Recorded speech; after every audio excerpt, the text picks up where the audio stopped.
에스겔서 37장 15절에서 23절 말씀입니다. 여호와의 말씀이 또 내게 임하여 이르시되 인자야 너는 막대기 하나를 가져다가 그 위에 유다와 그 짝 이스라엘 자손이라 쓰고 또 다른 막대기 하나를 가지고 그 위에 에브라임의 막대기 곧 요셉과 그 짝 이스라엘 온 족속이라 쓰고 그 막대기들을 서로 합하여 하나가 되게 하라. 내 손에서 둘이 하나가 되리라. 내 민족이 내게 말하여 이르기를 이것이 무슨 뜻인지 우리에게 말하지 아니하겠느냐 하거든. 너는 곧 이르기를 주 여호와께서 이같이 말씀하시기를 내가 에브라임의 손에 있는 바 요셉과 그 짝 이스라엘 지파들의 막대기를 가져다가 유다의 막대기에 붙여서 한 막대기가 되게 한즉 내 손에서 하나가 되리라 하셨다 하고 너는 그 글 쓴 막대기들을 무리의 눈 앞에서 손에 잡고 그들에게 이르기를 주 여호와께서 이같이 말씀하시기를 내가 이스라엘 자손을 잡혀간 여러 나라에서 인도하여 그 사방에서 모아서 그 고국 땅으로 돌아가게 하고 그 땅 이스라엘 모든 산에서 그들이 한 나라를 이루어서 한 임금이 모두 다스리게 하리니 그들이 다시는 두 민족이 되지 아니하며 두 나라로 나누이지 아니할지라. 그들이 그 우상들과 가증한 물건과 그 모든 죄악으로 더 이상 자신들을 더럽히지 아니하리라. 내가 그들을 그 범죄한 모든 처소에서 구원하여 정결하게 한즉 그들은 내 백성이 되고 나는 그들의 하나님이 되리라. 아멘. 할렐루야. 우리를 사랑하시는 하나님의 그 은혜 안에서 새 날이 시작이 되었습니다. 오늘도 함께 하시는 하나님을 믿고 의지함으로 우리를 향한 하나님의 선하신 뜻을 이루어가는 복된 날 되기를 예수님의 이름으로 축복합니다. 오늘 우리에게 주신 하나님 말씀을 통해서 하나님의 구원은 절대로 포기되지 않습니다. 하나님의 구원은 절대로 포기되지 않습니다. 이런 제목으로 하나님 말씀을 증거하겠습니다. 하나님께서 이스라엘의 회복을 말씀하셨습니다. 예루살렘이 함락되고 바벨론 포로로 끌려간 이스라엘에게 이 말씀이 들려졌을 때 이스라엘은 이 하나님의 구원의 계획, 회복의 말씀을 듣고 감격하고 그 날이 어서 오기를 기다릴 것 같았습니다. 그런데 어땠을까요? 하나님 말씀, 이스라엘 회복의 말씀이 선포되어져도요, 저들은 아무런 반응이 없었습니다. 오히려 이런 말씀을 전하는 에스겔을 이상한 눈으로 봤을 것입니다. 어느 누구도 에스겔의 그 말을 귀담아 듣지 않았습니다. 왜 그랬을까요? 왜 하나님 말씀, 구원의 말씀이 회복의 말씀이 선포되어도 이들은 이 말씀을 듣고 기뻐하지도 않았고 또 아무런 반응이 없었습니다. 그런 날이 오리라고도 기대하지 않았습니다. 무엇 때문일까요? 네? 안 믿어지니까. 그렇죠. 또 그런 일이 어떻게 일어나겠느냐는 거죠. 어떻게 그런 일이 일어날 수 있느냐는 것입니다. 사실 우리가 예수 믿고 천국 간다는 거요. 어떻게 보면 너무너무 간단한 거예요. 그죠? 간단하지만 아주 놀라운 소식이에요. 사람들 어떻게 할까? 천국 가면 어떻게 될까요? 어떻게 해야 천국 가요? 예? 착해야 천국 간다고 믿죠. 그런데 그래 어렸을 때는 천국 갈 수 있다고 믿었어요. 근데 시간이 가면 갈수록 나이가 들면 들수록 어떻게 해요? 천국에 갈 수 있어요 없어요? 못 간다고. 우리 스스로도 생각해 볼 때, 나 스스로도 생각할 때 생각해 봐도 나 같은 죄인이 어떻게 천국에 갈 수 있느냐. 그러니까 사람들 어떻게 할까요? 천국 못 간다, 간다. 지옥 간다, 천국 간다. 다들 천국 가고 싶지만 천국에 갈 수 없는 현실 때문에 내 그 천국에 갈 수 없는 내 모습 때문에 어떻게 해요? 천국을 부인해 버려요. 에이, 천국과 지옥이 어디 있어? 천국과 지옥이 어디 있느냐고 말을 하면서도 그럼 너 지옥 가라 이야기하면 어떻게 될까요? 기분 좋아합니까? 나빠합니까? 네? 지옥 가라고 하면 기분 좋아요? 나빠요? 다 나빠해요. 그래요. 없다 천국과 지옥이 어디 있느냐 하면서도 지옥 가는 것은 싫어요. 그죠? 그런 우리들에게 지옥 안 가고 천국 갈 수 있는 방법 뭐예요? 그래 예수 믿으면 천국 간다 해도요? 못 믿어요. 왜요? 너무나 쉽지 간단한 일이지만 어떻게 내가 나 같은 죄인이 천국 갈 수 있느냐? 그래서 믿지 못하는. 그래서 지금 이스라엘 백성도 바벨론 포로로 끌려가 있는 그 이스라엘 백성도 어떻게 해요? 우리가 어떻게 회복이 될 수 있느냐는 하나님 말씀이 증거되어져도 그들은 믿지 않았어요. 그래서 하나님은 그 에스겔을 어떻게 에스겔을 골짜기로 데리고 가시고 그곳에 있는 마른 뼈들을 보게 하셨습니다. 그 마른 뼈들이 과연 살 수 있느냐? 솔직히 에스겔도 하나님 말씀을 전하면서도 어떤 생각? 과연 우리가 회복될 수 있을까? 과연 우리가 하나님 말씀대로 회복되어 저 고국 땅으로 돌아갈 수 있을까 하는 생각을 했을지도 몰라요.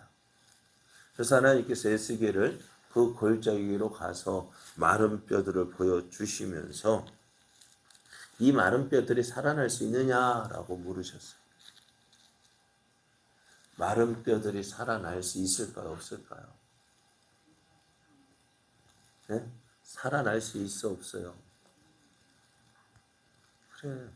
아니 인간의 생각, 내 생각은 내 생각도 어떻게 살아나요? 그러잖아요. 마르다 마리아 그렇게 믿음이 좋았는데 예수님께서 오시면 죽어가는 우리 오라버니 나사로가 살아날 줄 알았는데 늦게 오셨잖아요. 늦게 오니까 어떻게 해요? 예수님을 기다렸던 그 마음이 어떻게 해요? 늦게 오시니까 어떤 마음 들까요? 원망하는 마음이 드는 거예요. 좀 더 일찍 오셨더라면은 우리 오빠가 죽지 않고 살아날 수 있었을 텐데 이제 오시면 무슨 소용이 있냐고. 그죠? 이제 오시면 무슨 소용이 있냐고요. 죽은 뒤 예수님 와봤자 아무 소용 없지 않느냐 하면서 예수님을 향한 그 마음을 표현했고요. 그래서 뒤에요. 무덤을 막고 있는 돌을 옮겨 놓으라 해도 에이, 무슨 소용이 있겠습니까? 죽은 지 4일이 지났는데 죽은 지 4일 지났는데 어떻게 뭐 살아날 수 있겠습니까? 그래 4일 지나도 못 살아난다고 하는데 이 마른 뼈가 살이 다 없어지고 뼈만 남았어요. 그 뼈들이 다시 살아날 수 있느냐 할 때 에스겔 어떻게 고개를 절레절레 흔들었을까? 어떻게 살아나겠습니까? 하면서도 주께서 하십니다. 그런 에스겔에게 하나님은 놀라운 그 환상을 보여주셨습니다. 마른 뼈들이 향하여 하나님 말씀하실 때에 하나님 말씀을 전할 때 그 마른 뼈들이 흩어졌던 그 뼈들이 조각조각 맞춰지고 그 위에 힘줄 생기고 그 위에 살이 입혀지고 생기가 없는 그들에게 생기가 있으라 할 때에 어떻게 해요?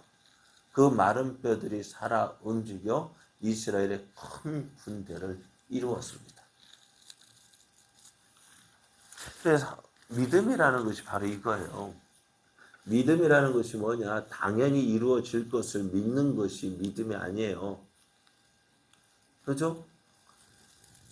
당연히 되어질 그 일을 믿는 것이 믿음이 아니라 진정한 믿음은 우리의 생각으로는 되지 않지만은 우리의 생각으로는 할 수 없지만은 하나님이 하시면 이 모든 것이 되어진다라는 것이 그게 믿음이에요. 내 생각으로 될 것 같다. 그거 믿는 거 그게 믿음 아니에요. 내 생각으로는 안 돼도요. 하나님이 말씀하시면은 하나님의 능력이라면 이 모든 것을 하실 수 있다라는 그것이 믿음이에요. 그런데 우리는 무엇을 믿어요? 내 생각을 믿잖아요. 내 생각대로 믿잖아요. 내 생각대로 될 것 같으면 믿어주고 안 될 것 같으면 포기해버리고 그게 진정한 믿음 아니에요. 진정한 믿음. 내 생각으로는 아니돼도 하나님 말씀하시면 하나님은 하실 수 있습니다. 하나님의 뜻이라면 이 모든 것이 되어진다는 걸 믿고 그것을 바라고 소망하고 기대하고 또 기도하고 그리고 그것이 이루어지기를 기다리는 것이 진정한 믿음입니다. 오늘 그렇게 말씀하신 하나님께서 이스라엘 에스겔에게 또 한 가지 행동을 하라 말씀하셔요. 한 막대기를 가져다가 그 위에 유다와 그짝 이스라엘 자손이라 쓰고 또 막대기 하나 다른 막대기 하나를 가지고 에브라임의 막대기 곧 요셉과 그짝 이스라엘 온 족속이라고 쓰라고 하셨습니다. 그리고 그 막대기를 둘을 하나로 합쳐서 하나가 되게 하라 하셨어요. 에스겔 선지자는 말씀을 전하면 어떻게 특별한 퍼포먼스를 할까요? 특별한 행동을 해서 하나님 말씀을 하나님의 뜻을 전했는데요. 오늘 에스겔이 두 막대기를 하나로 뭉치는 그 일을 할 때에 사람들이 그게 무슨 뜻이냐라고 물어왔습니다. 그래서 에스겔은 이러한 자신의 행동에 대한 하나님의 뜻을 전합니다. 오늘 본문 말씀을 보면은요, 19절 말씀을 보면은 너는 곧 이르기를 주 여호와께서 이같이 말씀하시기를 내가 에브라임의 손에 있는 바 요셉과 그짝 이스라엘 지파들의 막대기를 가져다가 유다의 막대기에 붙여서 한 막대기가 되게 한즉 내 손에서 하나가 되리라 하셨다. 나는 이 뜻을 이 말씀을 전하라고 하셨습니다. 그러니까 이 두 막대기가 하나가 되게 하는 이 에스겔의 행위에는요. 북이스라엘과 남쪽 유다로 나뉘어진 그 이스라엘이 하나가 되게 하는 그 하나님의 뜻이 담겨 있는 거예요. 이스라엘은 본래 하나였어요. 그런데 솔로몬 이후에 솔로몬 아들 르호보암 때에 이스라엘이 둘로 나뉘어집니다.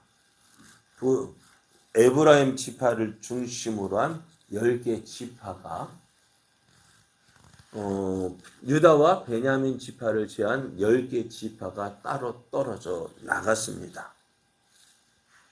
그래서 이것이 계속 되다가 아수르에 의해서 북이스라엘 먼저 136년 앞서서 아수르에 의해서 망했고 또 유다도 지금 바벨론에 의해서 멸망하고 포로로 잡혀갔습니다.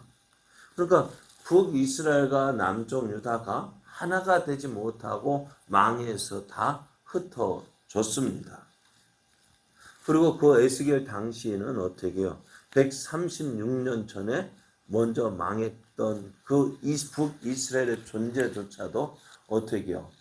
기억하지 못하는 그러한 시대였습니다. 그렇잖아요. 지금부터 136년 전에 어떤 일이 있었을까요? 지금부터 136년이 어떤 시대일까요? 몇 년일까요? 1890년대인데요. 1890년대에 무슨 일이 있었을까요? 우리나라요.